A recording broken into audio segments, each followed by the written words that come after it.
bienvenidas a un nuevo capítulo de Ninfas de las Márgenes. Hoy queremos invitarlos a que nos acompañen a hablar sobre literatura guatemalteca y quisiera preguntarte, Laura, tú, ¿qué sabes de la literatura guatemalteca? ¿Qué conoces? ¿Qué has leído? ¿Qué has escuchado?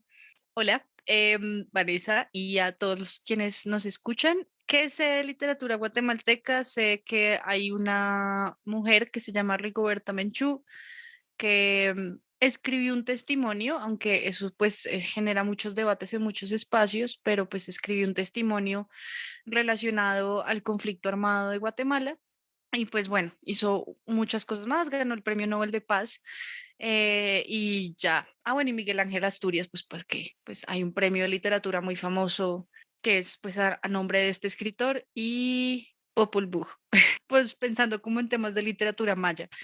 Ya no sé nada más, no sé tú si sepas algo. Dos descubrimientos que realizamos en nuestro viaje en Guatemala y justamente uno de estos descubrimientos es una mujer que nos acompaña en este podcast. Un descubrimiento que me parece muy emocionante a mí en lo personal, antes de que les revelemos quién es el nombre de esta mujer. Técnicamente tres descubrimientos porque la otra la descubrimos en el proceso de investigación de los posts. Ah, bueno, sí, pero digamos que esta fue en el momento del viaje porque nos encontramos un libro precioso que se llama Mujeres al Centro, que es una antología de escritoras centroamericanas súper bello. Y bueno, la mujer que compiló este fabuloso libro es una de nuestras entrevistadas el día de hoy. Entonces, obvio, no cabemos como de la dicha porque vamos a estar como con una eminencia y eso emociona. Si quieres, Vanessa, cuéntanos quién es. Gisela López es una de estas mujeres que hoy nos acompaña en este podcast. Ella es escritora, poeta y crítica literaria feminista, doctora de la Universidad Internacional de Andalucía, comunicóloga y especialista en estudios de género para la Universidad Nacional Autónoma de México y la Fundación Guatemala. Y la otra compañera y escritora, investigadora que nos acompaña es Laura. Nuestra segunda invitada es Denise Fe Funchal. Ella es socióloga y escritora. Ha publicado varias novelas y poemarios y pues también ha participado en diferentes antologías. Ha sido guionista, o sea, es de estas escritoras que no ha hecho, básicamente. Y curiosamente fue una de las escritoras que nos recomendaron en redes sociales y que también nosotras descubrimos. Entonces es como el universo permitiéndonos, Conspiró, sí, conspiró conspiró. literalmente para permitirnos tener a estas dos mujeres el día de hoy Que en espero este. que se queden, nos acompañen, nos escuchen hablar con estas dos grandes mujeres y que sobre todo se animen no solamente a conocer la literatura guatemalteca, sino sobre todo a leerla. Como estábamos hablando ahorita, aquí con mi compañera Laura tenemos a dos grandes invitadas que en esta ocasión nos convoca a hablar de literatura guatemalteca. Así que bienvenida Giselle y Denise. Hola, ¿qué tal? Muchas Muchas gracias por la gracias por la invitación. invitación. Nos vamos a lanzar al ruedo con la primera pregunta. Pues obviamente para tanto para Vanessa como para mí, como para quienes nos escuchan, es que nos cuenten un poco como en general sobre la literatura guatemalteca, como que a grandes rasgos, un poco como versión Dummies, y pues ustedes también cuál creen que ha sido como la relevancia de las mujeres en esta historia de la literatura guatemalteca. Creo que en Guatemala hay una amplia tradición literaria y en los estudios que hemos tenido oportunidad de desarrollar recientemente, por ejemplo, ubicamos 24 autoras del siglo XIX. Eso para mí fue sorprendente realmente porque conocía, digamos, del siglo XX, ¿verdad? Y las contemporáneas, pero ver que hay una tradición de mujeres desde esa época realmente me sorprendió y me motivó. Y pues muchas de ellas lograron figurar, situarse, ¿verdad? A nivel no solo de Guatemala, sino que yo diría que algunas a nivel de la literatura centroamericana, incluso un poco más allá, como el caso de María Cruz, que fue una escritora que dominaba pues diferentes idiomas y uno de sus textos escrito en francés, Cartas desde la India, que habla de sus viajes, fue escrito originalmente en francés. y hasta recientemente, muy recientemente traducido al español. En el siglo XX, pues también muchas figuras, y creo que ha tenido un especial realce la literatura feminista, porque tenemos el privilegio de contar con algunas escritoras pioneras como Alaí Fopa, ¿verdad? Que ella pues trascendió al ámbito latinoamericano, ¿no? Con la revista FEM. Y Luz Méndez de la Vega, que fue, digamos, a nivel de Guatemala, una de las promotoras, ¿verdad? Y además primeras escritoras que se animaron a hablar de literatura feminista. Ella publicó en el 85 poemas feministas, así con ese subtítulo. Qué atrevimiento, ¿verdad?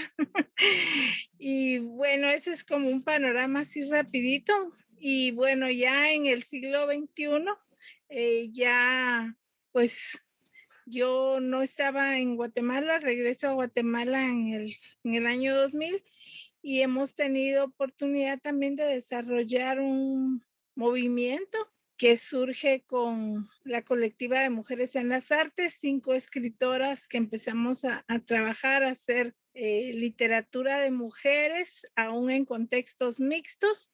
Y luego en 2009 creamos un seminario de literatura feminista que sigue todavía allí en acción, igual la colectiva.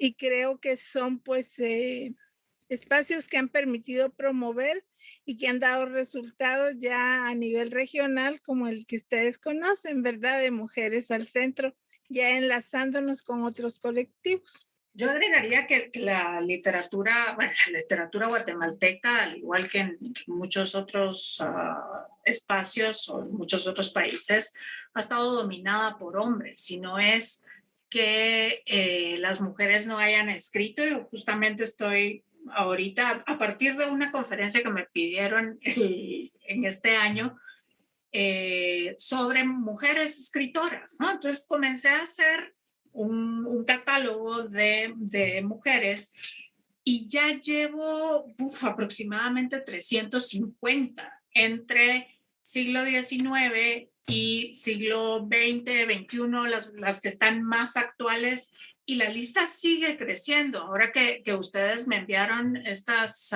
como las líneas del podcast, pues me puse a buscar específicamente mujeres indígenas, poetas indígenas, que es lo que más hay, y la lista es enorme. Entonces, gracias a ustedes, ahora tengo otras 35 que comenzarán a ser parte de este catálogo, que me parece un ejercicio súper interesante porque no hay tanta información. Por ejemplo, hay un par de diccionarios de autores guatemaltecos. En uno de estos hay 7 mujeres nada más, todas las demás no existen, no existían. Es un diccionario más o menos como del 2000 y pico, 2003.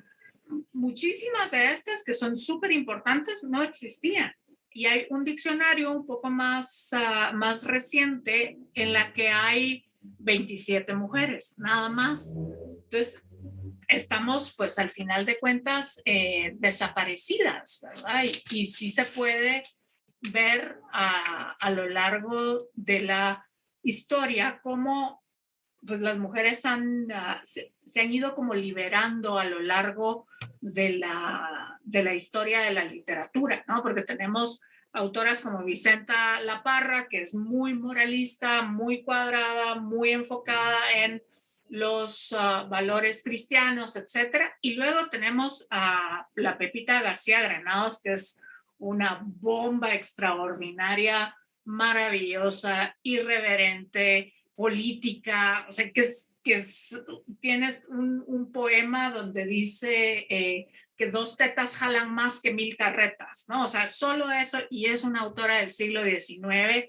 Ahí la Pepita le estaba rompiendo la madre a todo el mundo. Entonces, Mi papá solía decir, le solía decir eso a mi hermano todo el tiempo, tiene razón. pero me da risa porque yo pensé que era muy colombiano el dicho, Y ahora me encuentro que lo está diciendo como pues Pepita, que es del siglo pasado. Latinoamericano, ¿no? Sí, capaz que sí.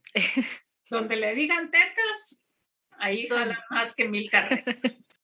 Y tú aquí nos estabas comentando bastante, y una cosa que también he hablado mucho con Laura, que cuando tuvimos la oportunidad de conocer la ciudad de Guatemala, pues en esta búsqueda de conocer escritoras guatemaltecas, fuimos a 2 editoriales indígenas en busca también de escritoras indígenas, porque digamos que aquí en Colombia eso está tomando ya con el tiempo más fuerza. Y tú ahorita acabas justamente de mencionar hay varias escritoras indígenas, cosa que a nosotros, en la percepción que Laura y yo nos llevamos en ese momento, pues fue básicamente, no es que no existieran, sino que reducido, justamente porque estas 2 editoriales solamente tenían cada una.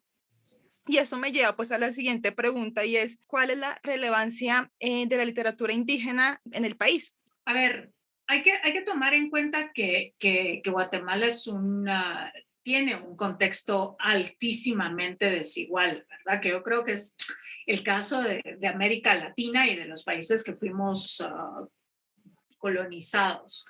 Entonces, la literatura indígena de alguna manera se ha mantenido más de una forma oral, ¿verdad? O sea, ha sido una transmisión oral. El pop book de Sam Colop, que hace una versión hace algunos años, es una versión mucho más cercana a la versión que todavía se transmite de manera oral entre los hijos de los guías espirituales, ¿verdad? Entre los guías espirituales y sus generaciones.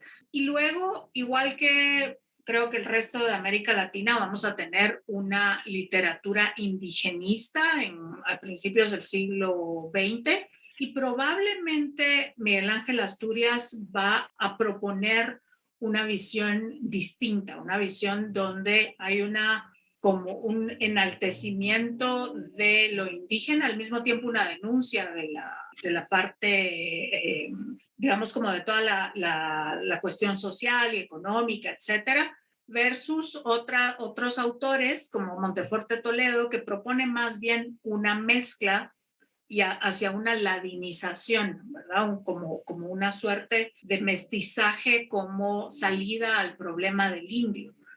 Y es más para acá, mucho más para acá, que la literatura indígena comienza a tomar un lugar en los 80s y en los 90s con Humberto Acabal y Rigoberta Menchú, y probablemente sean en los últimos 20 años que se ha dado este estallido, ¿verdad? Entonces, de pronto lo que más tenemos es una visión de lo indígena a través de la literatura escrita por el mestizo o por el ladino, y hasta los últimos 20 años me animaría yo a decir que hay más una voz propia de los pueblos indígenas, pero Gisela probablemente tenga más información sobre esto.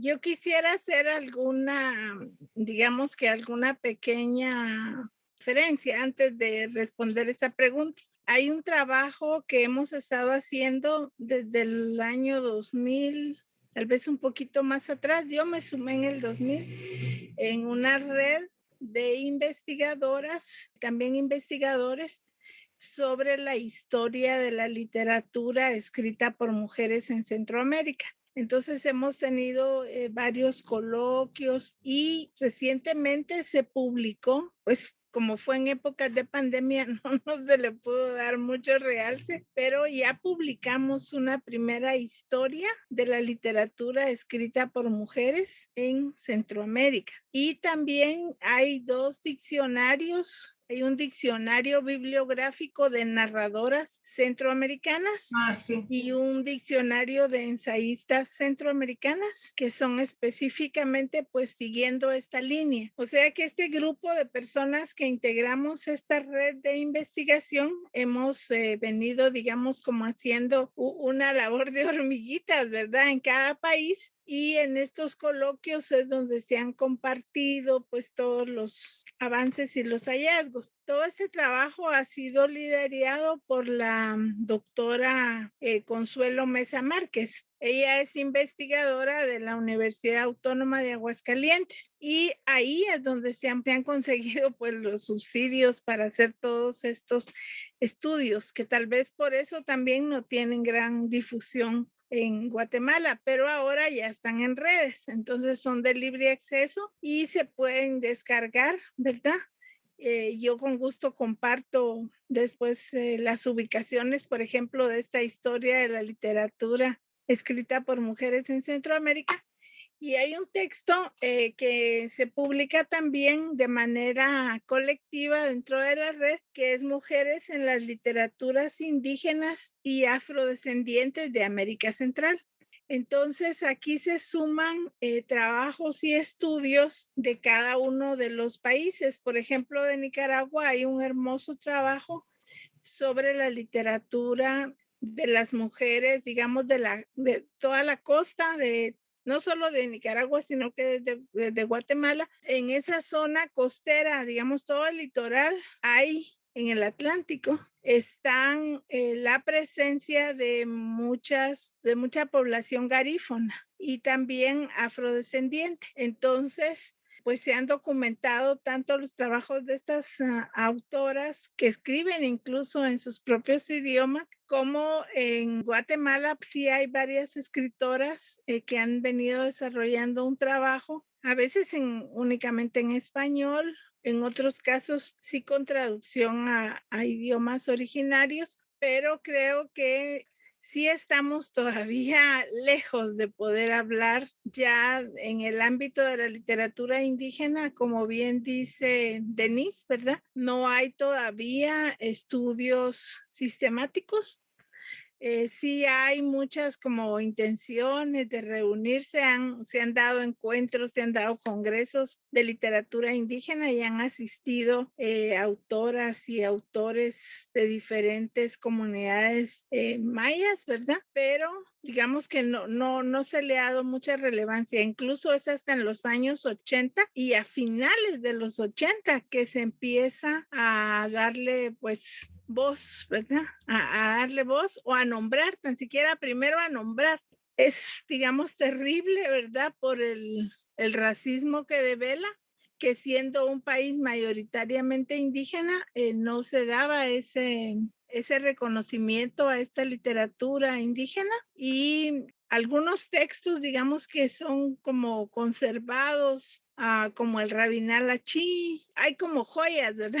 Por ahí guardadas, pero es poco el estudio y poca la difusión. Y creo que lo mismo pasa con las poetas y narradoras y narradores contemporáneos, ¿verdad? Teníamos, por ejemplo, muy destacado Humberto Acabal, tenía una poesía maravillosa, pero realmente no, pues desde el Estado no hay un apoyo consistente, ¿verdad? Ni para promover a estos autores, tampoco para que podamos conocerlos al menos a nivel de antologías. Yo estuve luchando en ADESCA porque yo quería hacer una antología de textos únicamente de poesía de mujeres indígenas, pero no me aprobaron el proyecto, pero no me dijeron está aprobado, pero no tenemos financiamiento. Entonces, pues son como deudas que tenemos por ahí pendientes, más que deudas pendientes, ¿verdad? Yo quiero resaltar una cosa antes de que Laura tome la palabra porque sé que lo va a hacer y es, Gisela, acabas de nombrar algo que me parece muy importante y es este libro que acabas de mencionar a escritores afro o mujeres afrodescendientes y esto es supremamente importante mencionarlo porque creo que la mayoría de personas tienen un imaginario de que Centroamérica es solamente indígena y blanca y mestiza y que en Centroamérica no hay comunidades negras que efectivamente las hay, que claramente han sido invisibilizadas sistemáticamente, estructuralmente, entre todos estos ismos que han habido, y muchas veces no se reconoce sus presencias desde tiempos coloniales. Muchas veces se habla más que estas comunidades negras que llegan a Centroamérica son más que todo migrantes del Caribe que necesitan ir al norte o que necesitan bajar al sur por X o Y razón o que están buscando mejores niveles de vida. Pero nunca se habla de la persona negra nativa, de la persona negra que vive todo su linaje centroamericano. Entonces, ese libro creo que es esencial porque está construyendo ese imaginario con que yo creo que la mayoría de nosotros, incluso yo, porque también me incluyo, en algún momento tuvimos de que Centroamérica es solamente población indígena, blanca o mestiza, y no. Yo quería preguntar algo de lo que decías de la historia de las escritoras centroamericanas y eso está publicado en la plataforma de RealMac, ¿cierto? O en donde... Está en la Universidad Autónoma de Aguascalientes, se llama desde los márgenes a la centralidad y está de acceso gratuito. Qué lindo nombre. También un Sí, qué poco lindo pensando en la nombre. razón por la que nosotras llamamos este podcast Ninfa desde las márgenes. Mira, desde los márgenes a la centralidad y es editorial Universidad Autónoma de Aguascalientes y ahí tiene en uno de las entradas está descarga gratuita. Es un libro de más de 700 páginas, ¿verdad? Wow. Igual en cada país trabajaron diferentes autoras y autores. Brutal. Qué nota saber que ese tipo de esfuerzos están saliendo adelante, como que en medio de todo también el hecho de que las mujeres hayamos podido acceder a la educación es eso, es bueno, ¿y dónde estamos nosotras en la historia? ¿Y qué pasó? ¿Y por qué? ¿Y cómo? Entonces es lindo que ese tipo de textos existan, así sean de 700 páginas para una lectura ligera, pero bueno, es clave porque es un gran primer paso versus a lo que había antes, que era nada, que era como decía Denise, y pues habían 7 escritoras en un compilado de 200 escritores y es como de verdad súper invisibilizadas.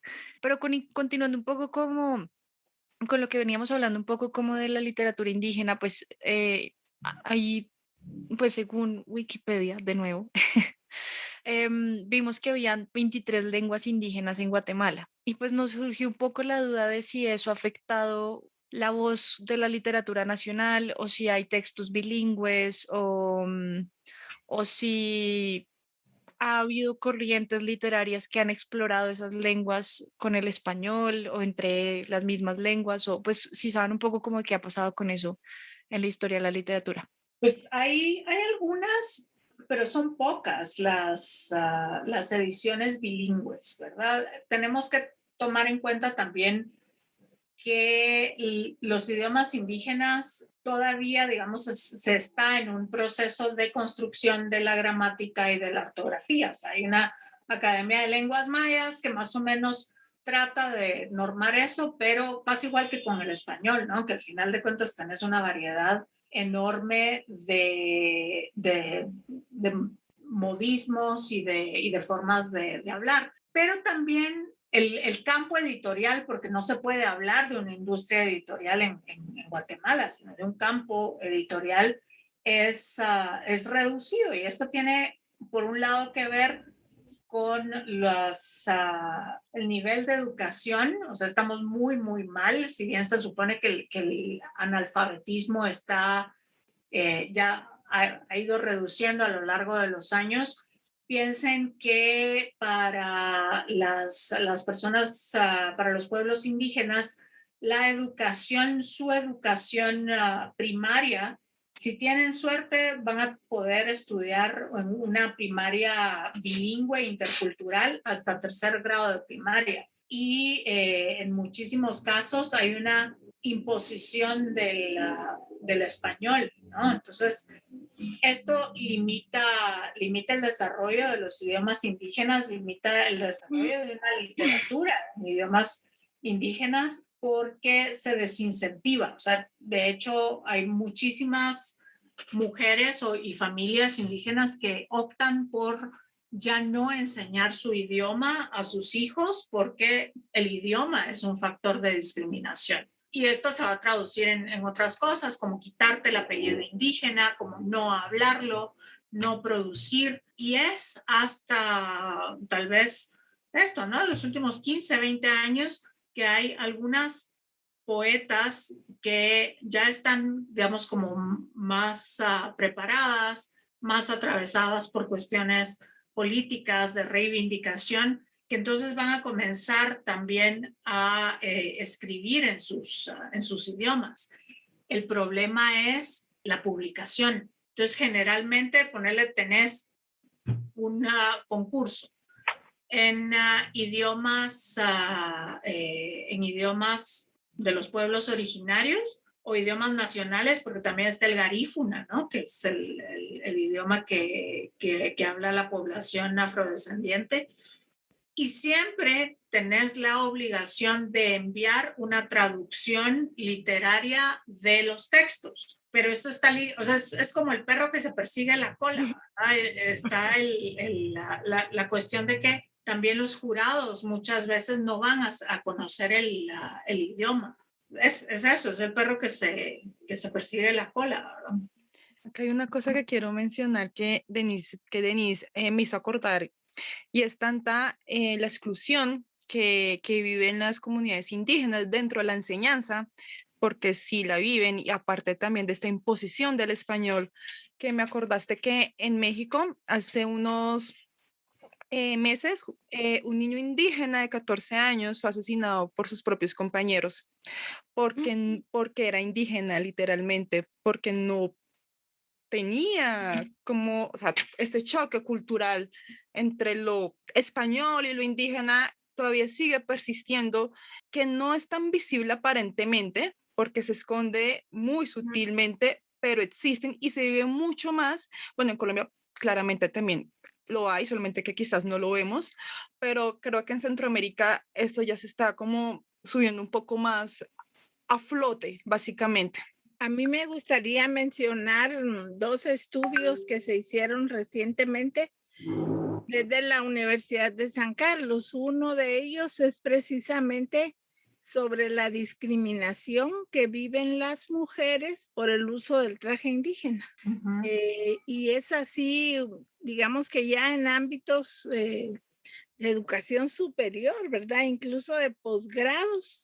Y se ven esas expresiones de una tremenda discriminación. Igualmente, el otro estudio habla precisamente de los apellidos. Cómo es Lina Barrios, la autora de ambos estudios, y los ha hecho desde el Instituto de Estudios Interétnicos. También están ya ahora, todo está en línea, pero que digamos son como muestras, ¿verdad? Yo creo que pequeños indicadores de toda esa discriminación que existe y poca valoración, en vez, digamos, de sentir un gran orgullo por toda esa diversidad cultural, por ser un país pluriétnico, multilingüe, ¿verdad? Y pluricultural, se sigue dando como esos sesgos de discriminación. Entonces, yo creo que eso mismo se vive en la literatura. Ya les ponía yo también el ejemplo, ¿verdad? Ay, sí, es un tema interesante, qué bien que lo haga, pero no le vamos a dar dinero para que lo pueda llevar a cabo. Entonces, creo que tenemos ahí como brechas, ¿verdad? Brechas culturales bastante marcadas que van a trascender en los diferentes ámbitos, y en la situación de las mujeres hemos sabido que muchas de ellas son monolingües, o sea que solo hablan su lengua. Y entonces de aquí a que ellas puedan, digamos, ya aprender y expresarse en el español que utilizamos, pues hay mucha tela que cortar, mucha distancia, ¿verdad? Yo creo que muy bien, está muy bien descrito lo que decía Denise, de que hay muy poca motivación y muy pocos espacios para la publicación.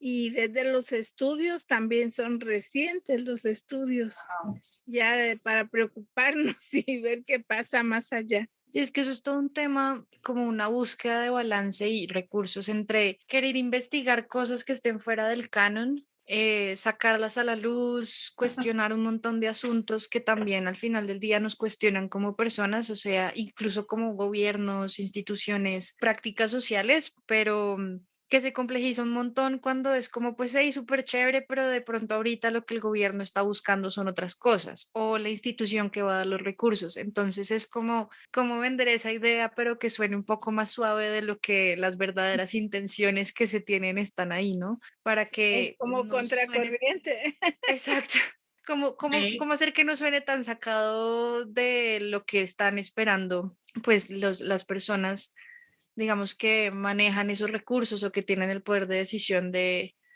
qué proyectos se apoyan y cuáles no, que eso es súper complejo y creo que en Colombia pasa exactamente igual. Hay mucha gente que tendrá pues propuestas de investigación brutales, pero está ahí como, bueno, pero entonces yo quiero investigar esto, pero ¿con qué recursos? ¿De qué voy a vivir mientras tanto? O me toca hacer viajes o bueno, mil cosas en el camino. Exacto. Y muchas veces todo está sujeto a la agenda política del gobierno de turno. En pocas palabras, Laura hace un par de meses me viene a mí hablando muchísimo de Rigoberta, porque sinceramente yo no conocía a Rigoberta hasta que Laura un día muy felizmente llegó y me dijo, tienes que leer a Rigoberta. Y en esas charlas que siempre tenemos con Laura, nos interesa mucho saber cuál fue el impacto que tuvo dentro y afuera Rigoberta Menchú. Uf, Me ay, encanta tu respuesta, Denise. Esto ya es como por dónde comienzo. mira, yo la primera vez que leía a esta biografía de Rigoberta, que se ha discutido mucho si es ella la autora o si es esta chica que no recuerdo cómo, ahorita no recuerdo cómo se llama, Elizabeth Burgos, que es la persona que hace como esta transcripción de la biografía de Rigoberta Menchú. Yo recuerdo que estaba en el colegio, en el bachillerato, y tuve la suerte de tener maravillosos profesores de literatura, y llega esta profa con un extracto de esto, y era un capítulo donde Rigoberta relata cómo ella fue trabajadora de casa, ¿verdad? Sirvienta, como les dicen, ¿verdad? La sirvienta. Era un relato tan fuerte, tan horrible, porque ella contaba ahí que el perro comía mejor que ella, ¿no? Al perro le daban la carne, el resto de las verduras, lo que había quedado del almuerzo, y ella solamente podía comer frijoles, ¿verdad? Frijoles y tortilla, porque es lo que comen los indios, ¿verdad? O sea, que esa es la estructura mental asquerosa que traemos de la colonia y que se sigue replicando. Y a mí me movió teniendo 14, 15 años, tuvo un gran impacto personal, creo que en lo personal el libro se llama Así me nació la conciencia, y creo que bueno, que a mí también me movió la conciencia un montón. Y lo jodido fue cuando a Rigoberta se le da el Premio Nobel de la Paz. Yo recuerdo a mi mamá totalmente indignada porque la gente decía, ¿cómo va a ser posible a una india? Y mi mamá me decía, ¿no se dan cuenta de que este país es de ellos? O sea, nosotros los mezcladitos y la gente que vino de fuera y que se jacta de no tener mezcla, somos invasores. O sea, no entendíamos cómo había esta indignación, y de hecho Rigoberta se postuló varias veces a la presidencia, y la reacción de la gente era, pero es que ahí es donde nos salen los racistas, ¿sí? De una manera horrible. Igual en las elecciones pasadas estaba Telma Cabrera, una mujer súper, súper, súper lideresa política, y todo el mundo, no, porque es mujer, pero no importa que sea mujer, si sos blanca, no importa, si tenés un apellido mestizo, no importa tanto, pero es mujer y es india, ¿verdad? O sea, ¿cómo va a ser posible?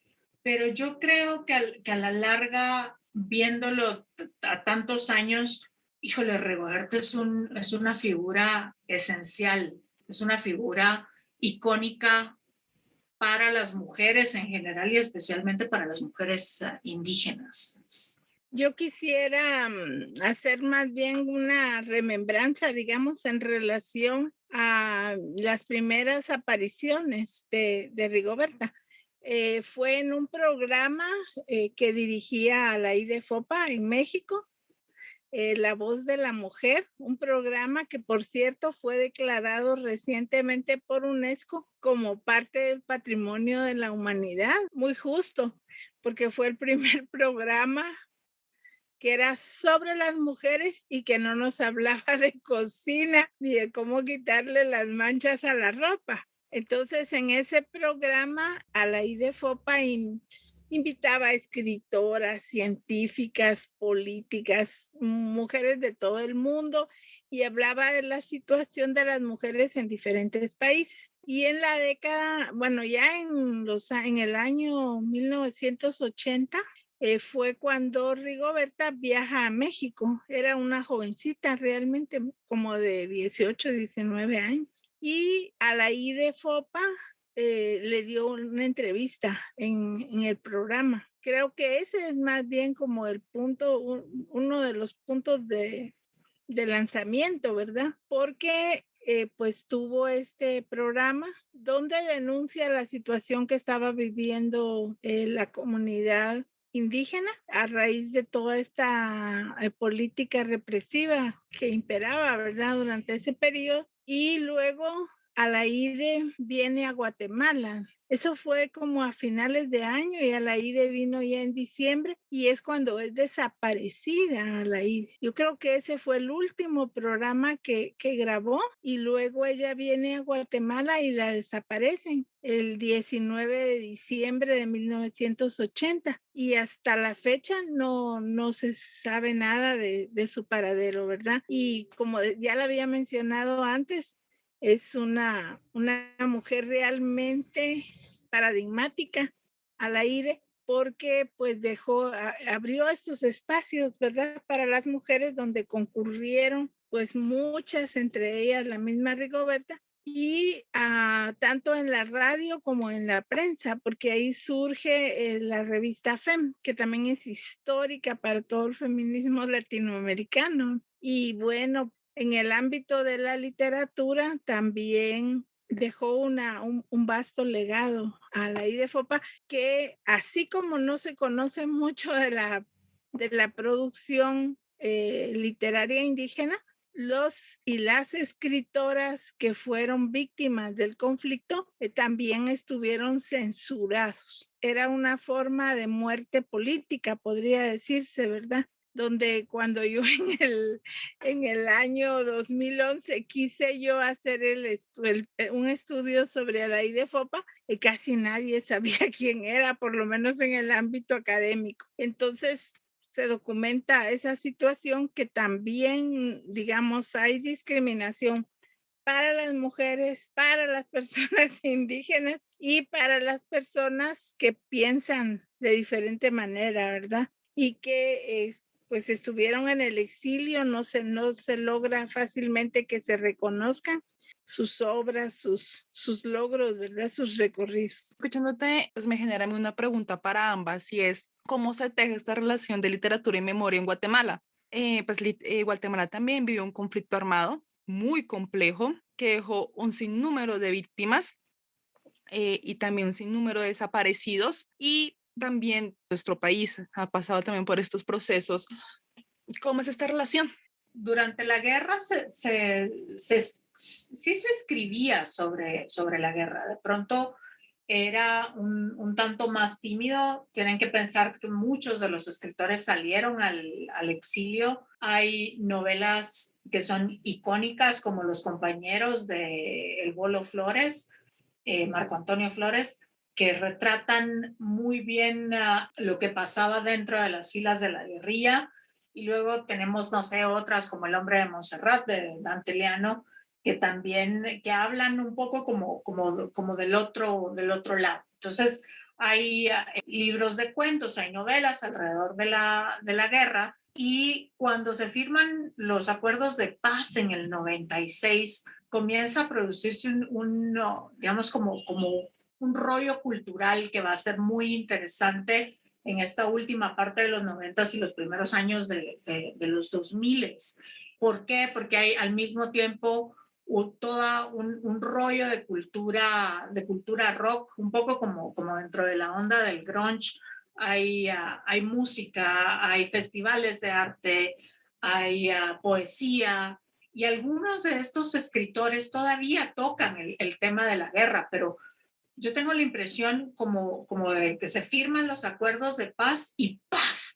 Estalla esta generación de escritores que no quiere hablar de eso, ¿no? Sino que comienzan a hablar como del rollo under, de las drogas, de los bares, de sexo, de esto y de aquello, Pasa un tiempo, es como que si la ola bajara y de nuevo, es que no podemos evitar hablar de la guerra. Es un tema que es necesario, que todavía se debe de abordar y que especialmente siento yo con las escritoras y los escritores indígenas es un tema que sigue dando vueltas porque ellos son herederos de esa historia asquerosa. Yo tengo por ahí un par de cuentos sobre la guerra, pero sobre la guerra como la viví yo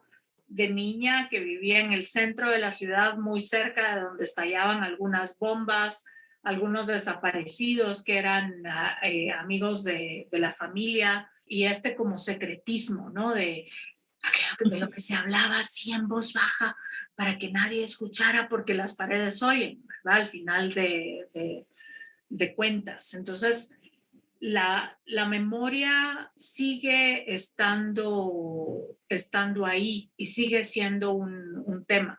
Hay ahorita toda una camada que a mí me parece súper interesante de escritores muy, muy jóvenes, de chavitos que están escribiendo en Wattpad, que están escribiendo un poco como publicando en Amazon y estas ondas, y que andan más en el rollo Harry Potter, de fantasía y todo esto.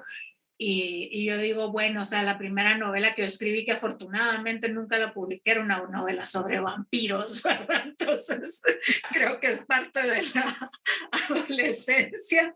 Y de pronto uno crece y se acerca más al horror y a estas cosas que parecieran fantásticas, pero que sucedieron de verdad. Sí, yo quisiera comentar que, por ejemplo, en el libro Mujeres al Centro, que ya lo hemos mencionado por acá, en este libro realmente es un tema que aparece, ¿verdad?, de manera constante y no solo en un país, sino que nos atraviesa por toda la parte del istmo centroamericano. Entonces, coincido en que es un tema vigente. He tenido oportunidad de trabajar recientemente en elaborar una antología poética de jóvenes, ¿verdad? Y he encontrado el tema así en una autora, en otro y así, ¿verdad? De los textos está muy presente. Y quisiera también compartir que hice un estudio.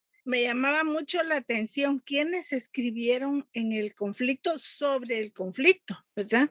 Porque también habían otras escritoras que, como dice Denise, ¿verdad? Se daban a la fuga mental y hablar de otras cosas, pero hice una documentación que fue publicada en el libro Letras Hispánicas, Identidad y Género, y que se llama Escritura y Memoria en Centroamérica, recuento de poesía escrita por mujeres en tiempos de guerra.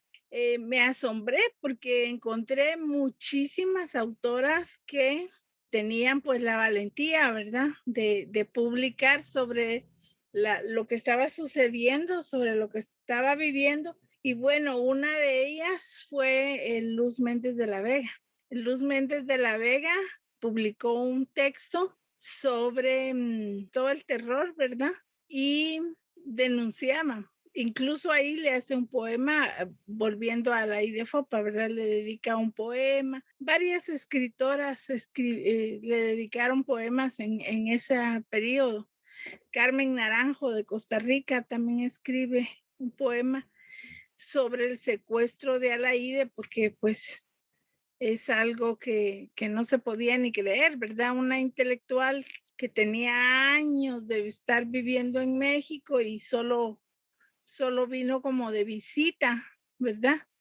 Es algo aterrador realmente y pues deja marcas, ¿verdad? En la vivencia de la población y que vemos que sigue viva esa memoria. Sí, precisamente uno de los libros que compramos cuando estuvimos en Guatemala fue La Flor Oscura de Valeria Cerezo. Y pues Vanessa ya lo leyó, yo estoy en el proceso de leerlo y me toca por tandas cortas porque desde la primera palabra es un dolor profundo de la guerra, del cuerpo, del secuestro, del susto, de todas esas vivencias y comparándolo también como con un libro de salvadoreño que se llama Rosa Tumba Quema, que también habla sobre los conflictos en El Salvador y pensando en todos los libros que yo he leído de Colombia, es como si fuera la misma voz contando dolores de países súper diferentes, pero que al final del día es ese dolor de la guerra, es esa angustia, es ese miedo. Esa pesadez que deja la guerra y Sí, que de alguna manera son heredados, directa o indirectamente. sí, entonces esta memoria como, pues puede ser como la de Valeria, que es de ahorita, o como de las escritoras que está mencionando Gisela, pues son memorias que al final del día, pues nos siguen calando en el corazón, así no hayamos vivido en la guerra, porque es una experiencia que es como, wow, esto sucedió en mi país, sucedió en el país vecino, sucedió en un país a unos cuantos kilómetros de distancia del mío y todos podemos relacionarnos a esos dolores y me parece muy fuerte como la memoria se puede colectivizar de esa manera como desde la literatura y por lo menos regalarnos un poquito de empatía a un suceso pues que claramente estamos lejos de comprender porque no lo hemos vivido. Toque de queda, poesía bajo el terror, se llama el libro que escribió Luz Méndez de la Vega. Qué lindo nombre, pues muy acorde a sus tiempos. Aquí todavía hemos estado en toque de queda, ¿verdad? Recientemente, pero con la pandemia. Sí, Entonces, fue horrible, horrible, horrible. La primera vez que escuché esta, porque sonaban Uy, no, como una sirena anunciando el no salgan. y me acordé de cuando era niña, fue una cosa horrible, porque o sea, creo que hay cosas que uno bloquea. Y recordé cuando era niña y sonaba una sirena como esa, y era la hora del toque de queda, muy cerca de la hora del toque de queda. Mi mamá no había llegado a la casa, mi tía y mi abuela estaban en el balcón viendo por dónde venía mi mamá y nada más se veían los tacones que venía mi mamá corriendo a 1 o 2 cuadras, pero creo que tuve pesadillas un par de noches después de esta bocina, de esta sirena de hace un par de años. Horrible, horrible, el ambiente feo de guerra. Porque exacto, los sonidos también son memoria. Y de hecho, hay un texto muy lindo, no me acuerdo quién lo escribió, y esa persona habla no, en los tiempos de dictadura del general Augusto Pinochet en Chile, en los centros clandestinos, como ellos estaban vendados a la hora de dirigirse al baño o a cualquier habitación dentro del centro clandestino, una persona comienza a narrar que él siempre escuchaba agua. Él siempre escuchaba algo correr, siempre comenzaba algo, y un momento tuvo la posibilidad de ver por atrás de la venda a dónde llevaba el agua, y lo que vio fue una figurita de los caballitos de mar, una talladito, y es por eso que en Santiago de Chile creo que es más que todo esos caballitos de mar se ven como una forma de la memoria, pero esta persona lo recuerda como era el momento en que yo podía sentirme de alguna manera libre, como correr, como sentir la luz, sentir que hay sonido. Qué fuerte. No, Sí, es que estos temas y la literatura de memoria a nivel de América Latina es muy fuerte, es complejísima. Y como bien decía Laura, aunque seamos tan distantes con historias distintas, nos une el dolor y es un dolor histórico. Sí, Sí, casi que es Y fundacional. lo malo que no se queda solo en la antigüedad, sino que no solo en el pasado, ¿verdad? Sino que es constantemente que se reciclan esos procesos, ¿verdad? No es algo del pasado, sino que ahorita, por ejemplo, tenemos la universidad cerrada. No se sabe, ya llevan varios meses cerrada porque hubo conflictos, ¿verdad? Pues grupos de poder y que se ve lo macro en lo micro también, ¿verdad? Igual pasa a nivel social. Entonces creo que todo eso encuentra como un cauce en la escritura, en la literatura, y por eso sí fue impresionante que siendo tema libre, cuando recibimos los trabajos para Mujeres al Centro, pues muchísimos, yo diría que como un 70% son textos de memoria.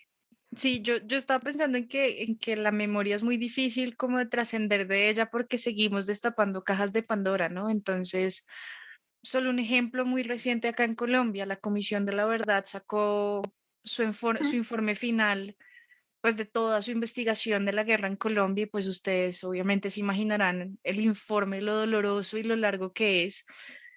Y sabemos que ahí no está todo aún, entonces es como pues cómo sanar esto que sigue saliendo y uf, seguimos sabiendo cosas que sucedieron y dolores y penas. Entonces, digamos que es un proceso más largo que solamente como, ah, sí, ya fue la guerra, bueno, adiós, se acabó. probablemente cuando finalmente eso acabe, les va a pasar lo mismo que acá, ¿no? Justamente gente que te dice, no, hombre, pero ¿para qué vas a hablar de eso? Si eso ya pasó, no te quedes en el pasado. Toda la gente estaba metida en algo, ya déjalo ir. Pasando a temas más amables y un poco como para ir cerrando, pues nos gustaría saber cómo su opinión sobre la literatura guatemalteca hoy. Pues obvio, especialmente enfocado hacia las mujeres en la escritura. ¿Cómo ven ese panorama? Yo veo que hay mucha actividad en los últimos años y un gran surgimiento de autoras, mujeres.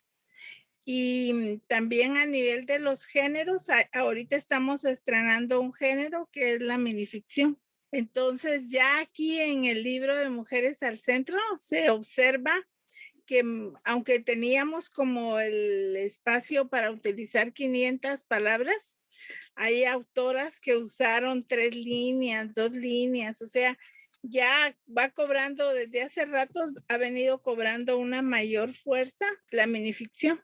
Y creo que eso también tiene que ver con la época de virtualidad que estamos viviendo, que todo ahora es como que el tiempo se hubiera hecho más chiquito y todo es siempre como con una prisa, ¿verdad? Increíble. Entonces ya no hay tiempo para sentarse a escribir estos libros solo porque es en colectivo, el de 700 páginas, ¿verdad? Pero a nivel de una sola persona, pues ya sería muy difícil. Todo mundo vivimos como con esa prisa que da el periodo que estamos viviendo y que se acrecienta con este tema de las redes sociales. Entonces, como que hay mucho gusto y mucha motivación por el texto breve. Yo siento que hay una motivación por el texto breve y precisamente pues en eso estamos ya. Vemos, ¿verdad? Que hay publicaciones, muchas.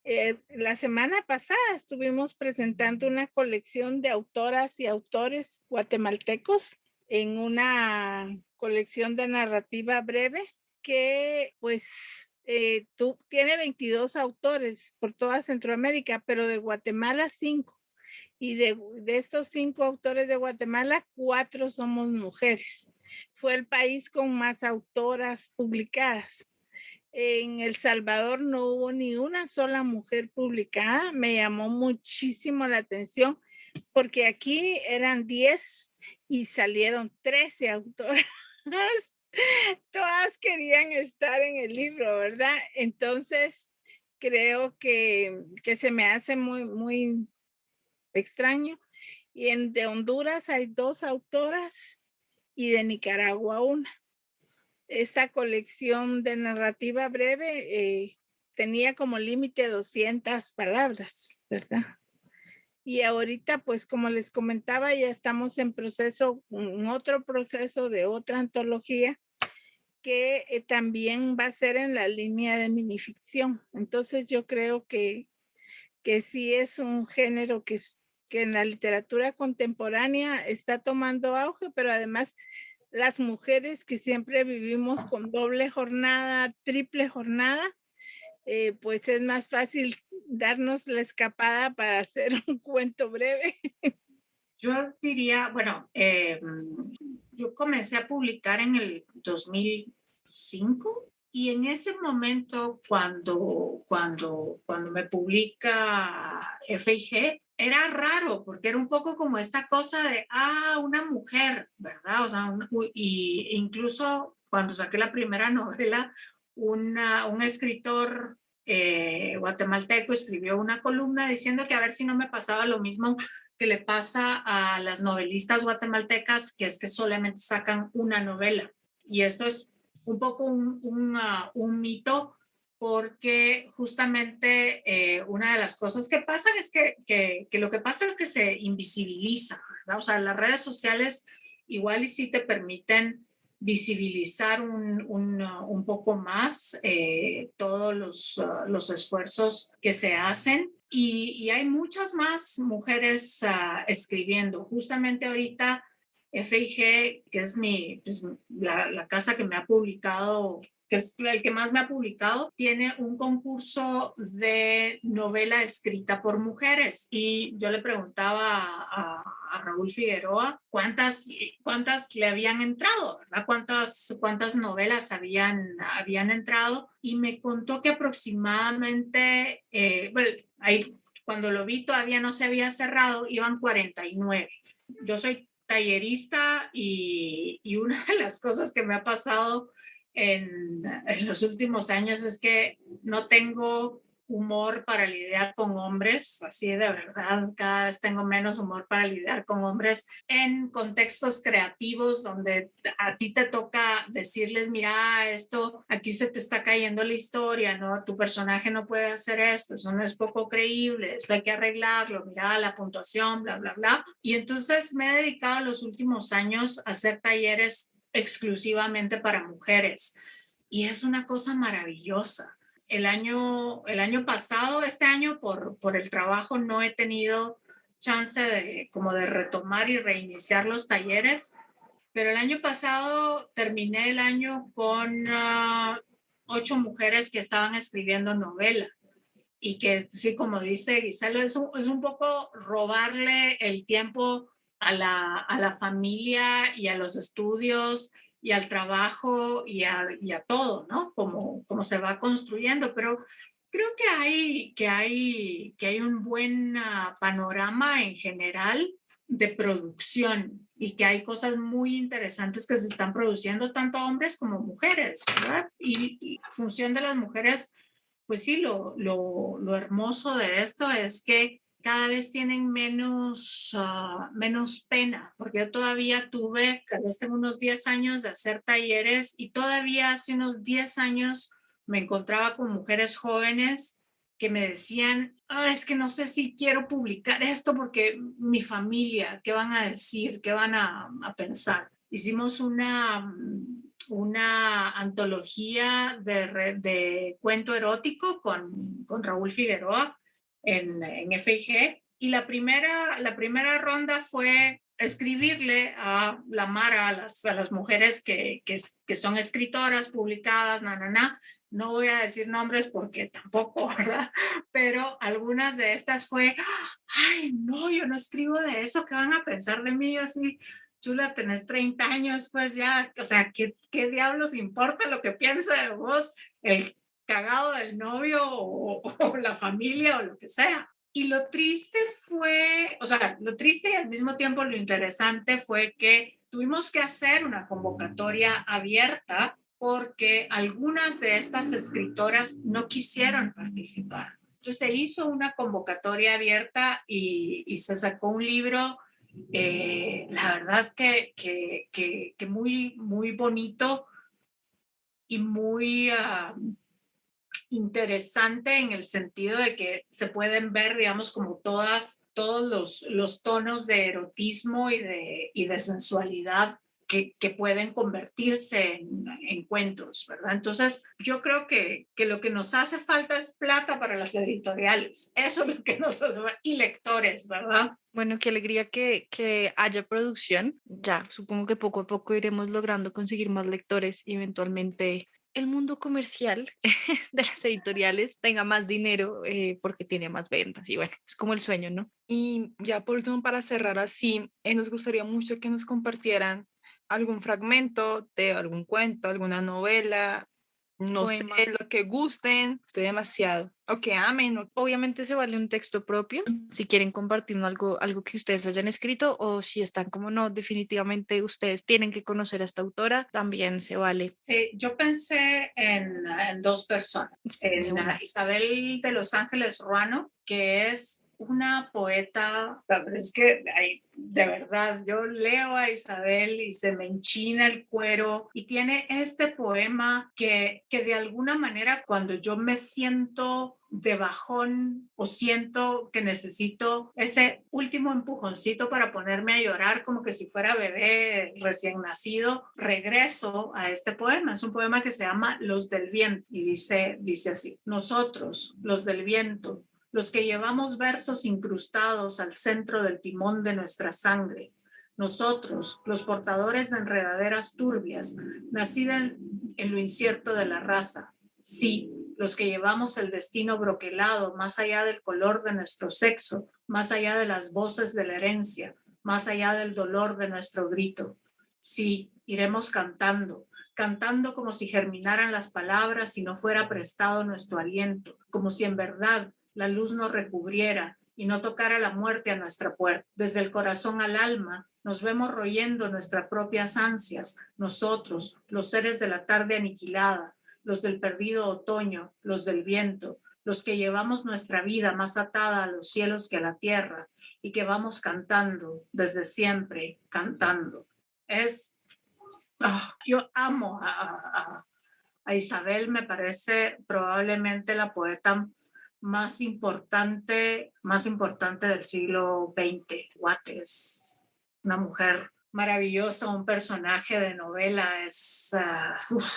y tiene como pocas la capacidad de hacer que la piel se me ponga de gallina. Este era el poema que quería compartirles. Está precioso, muchísimas gracias, Denise. Amé el poema también. Se ve por qué. Bueno, yo voy a compartir dos poemas míos pequeños. Este se llama Antipenélope y dice: una vez roto el mito de Penélope, desataré la luna y zarparé el alba entre los dedos a construir un nuevo país, sin matrimonios, sin esperas, donde la soledad no duela.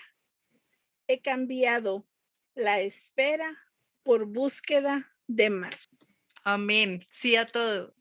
Si quieres, ¿nos lees el segundo también? El segundo, voy a leer el último. Este es de un libro que se llama Zapatos Chinos, poesía feminista para descalzarse el patriarcado. Y es una antología de mi poesía. Ya pues me da mucho gusto, ¿verdad? Incluye textos de varios poemarios. Y voy a leer el último, que dice: mujeres nuevas, hemos dejado de ser para los otros. Ahora estamos aprendiendo a escribir nuestras memorias en primera persona. Total, eso no se discute. Sí, completamente de acuerdo. Pues bueno, nada, Denise y Gisela, muchísimas gracias por acompañarnos hoy, por compartir sus conocimientos, estos textos que nos regalaron hoy, por su tiempo también. Ujú. Pues siempre bienvenidas a Ninfas de las Márgenes para lo que quieran, construir, conspirar, charlar, chismosear, todo se vale. Y bueno, nada, de nuevo el agradecimiento total. Creo que pues casi siempre Vanessa y yo hablamos por la otra porque coincidimos, pero pues salimos de aquí como con grandes pensamientos y aprendizajes y pues eso es como lo más valioso de este espacio y esperamos pues que se lo hayan gozado también. Sí, muchas gracias por la invitación. Y si vienen a Guate, mándenme un mensajito y nos juntamos, nos tomamos unas chelas, las llevo a las librerías. Un gran gusto, de veras, y sí, me lo disfruté. Creo que no nos damos tampoco el tiempo para platicar. Entonces fue un bonito espacio. Muchas gracias, felicitaciones por esa casa abierta. Muchas gracias. Construida desde el amor, completamente. Así es. Muchas gracias a todos por escucharnos y bueno, y que esperamos que se disfrutaran este espacio con Gisela y con Denise, que son dos escritoras e investigadoras muy potentes de la literatura guatemalteca, quienes están llenas de conocimientos, o sea, son como dos Biblias andantes de lo que es la literatura de Guatemala, especialmente hablando un poco de la literatura de mujeres.